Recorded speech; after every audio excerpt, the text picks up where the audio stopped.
السلام علیکم ورحمۃ اللہ وبرکاتہ۔ میت کو خواب میں دیکھنے کی تعبیر۔ میت دو حالتوں میں نظر آ سکتا ہے۔ نمبر ایک، وہ بہت زیادہ حشاش بشاش ہو، ہنستا مسکراتا چہرہ نظر آئے، یا سفید لباس نظر آئے، سفید لباس کے اندر میت نظر آئے، اور یا سبزے اور باغ میں نظر آئے۔ اگر فوت شدہ انسان کسی باغ میں نظر آئے تو باغ کو اردو کا لفظ ہے باغ، اور اس کو عربی زبان میں جنت کہتے ہیں، اور جنت کا معنی باغ ہوتا ہے۔ اگر فوت شدہ انسان کو باغ میں دیکھیں تو اس کا مطلب ہے کہ وہ اللہ کے پاس اچھی جگہ پر ہے، اور وہ اس کا شمار اہل جنت میں سے کیا جائے گا، وہ کنسیڈر ہوگا۔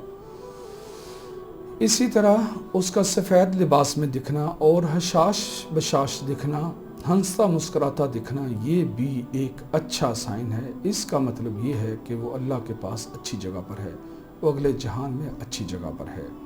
اسی طرح فوت شدہ انسان کسی کو خواب میں نظر آئے اور کہے کہ میں تو زندہ تھا، یا میں زندہ ہوں اور مجھے دفن کیا گیا ہے، یا میں اپنی قبر میں زندہ ہوں، اس کا مطلب یہ ہے کہ یہ جو فوت شدہ انسان ہے، اس کی جو موت ہے یہ کسی ایسی بیماری سے ہوئی ہے جس کو دین اسلام میں شہادت کی موت کا درجہ دیا جاتا ہے، کیونکہ رسول کریم صلی اللہ علیہ وسلم نے فرمایا المبتون شہید، جو انسان پیٹ کی بیماری سے فوت ہو وہ شہید ہے۔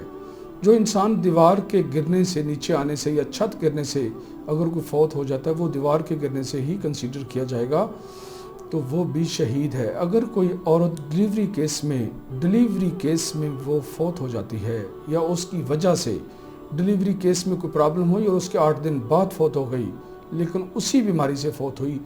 تو وہ بھی شہادت کی موت کنسیڈر ہوگی۔ اسی طرح اگر کوئی انسان ڈوب کے پانی میں فوت ہو جائے، یا آگ کے ساتھ جل کے فوت ہو جائے، اور کوئی انسان جمعرات والے دن مغرب سے لے کر جمعے کی مغرب تک اگر کوئی فوت ہو جائے تو یہ بھی شہادت کی موت کنسیڈر ہوتی ہے۔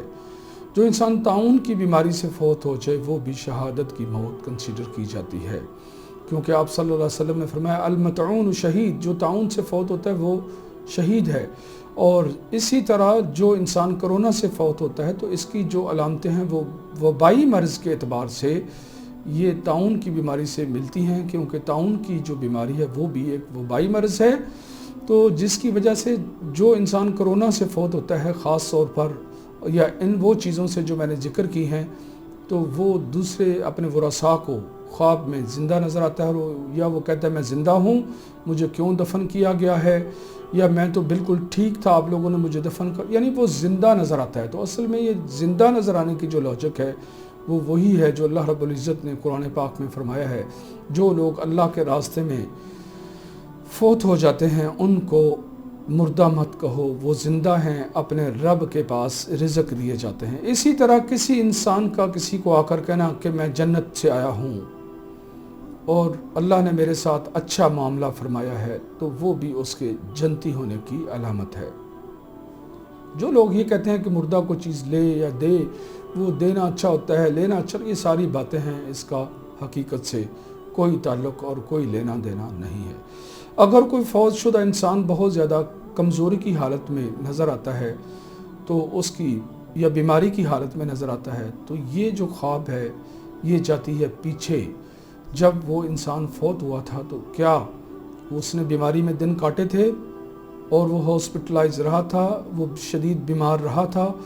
اگر وہ چیزیں تھیں تو وہی چیزیں آپ کے دماغ میں سابقہ ماضی سے واقعات بن کر آئیں۔ جو لوگ یہ علم نہیں جانتے وہ فوری طور پر کہہ دیں گے کہ صدقہ کرو، وہ بہت اذیت میں ہے، فوت ہونے والا عذاب ہے، یہ ساری باتیں، اس کی کوئی حقیقت نہیں ہے۔ سب سے پہلے آپ کو دیکھنا ہوگا کہ وہ فوت ہونے سے پہلے بیماری، تکلیف اور لاغر والی زندگی سے گزرا تھا یا نہیں گزرا تھا۔ نمبر 2، اگر وہ کمزوری اور تکلیف کی حالت میں آپ اسے دیکھتے ہیں تو سب سے پہلے تو یہ دیکھیں کہ کیا اس انسان کے خاندان کی جو پوزیشن ہے وہ پرابلم میں ہے، مالی تکالیف میں ہیں، اور لڑائی جھگڑوں میں ہیں، اور مشکلات اور پریشانیوں میں ہیں۔ تو فوت شدہ انسان کو کسی وقت اسرا کی حالت میں دیکھنے سے مراد اس کا خاندان ہے کہ خاندان اچھی حالت میں نہیں ہے۔ اس لیے اسرا کی جو خوابیں ہیں اگر خوشخبری والی ہوں تو اللہ کا شکر ادا کیا کریں، اور اگر غم والی ہوں تو معاملات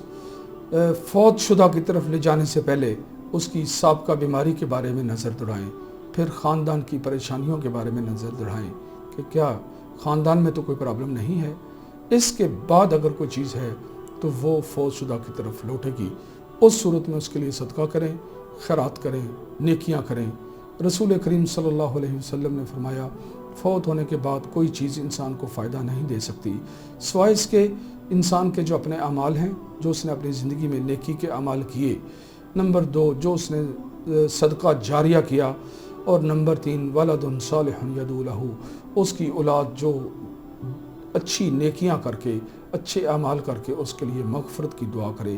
یہی فوت شدہ تک پہنچ سکتی ہیں۔ اسی طرح فوت شدہ انسان کا جوان نظر آنا، جب وہ جوان نظر آتا ہے تو وہ بھی اس چیز کی دلیل ہے کہ اللہ رب العزت نے اس کے ساتھ اچھا معاملہ کیا ہے اور وہ اہل جنت میں سے ہے انشاءاللہ،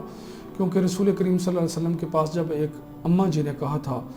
کہ دعا کریں کہ میں جنت میں جاؤں، تو آپ صلی اللہ علیہ وسلم نے فرمایا بوڑھے تو جنت میں نہیں جاتے، تو وہ بہت روئی اور وہ پریشان ہوئی اس وقت تھوڑا سا، اور اس نے کہا یا رسول اللہ میں تو دعا جنت کے حصول کے لیے اتنی کوشش کرتی رہی اور آپ نے آسانی سے کہہ دیا۔ تو آپ نے فرمایا مسکرا کر کہ بوڑھے جنت میں نہیں جاتے، یعنی کہ جب وہ جنت میں جاتے ہیں تو وہ جنت میں جانے سے پہلے جوان ہو جاتے ہیں۔ اسی طرح اور بہت ساری چیزیں جس میں بشارتیں ہوتی ہیں، لیکن ہم لوگ خوابوں کی وجہ سے پریشان ہوتے ہیں۔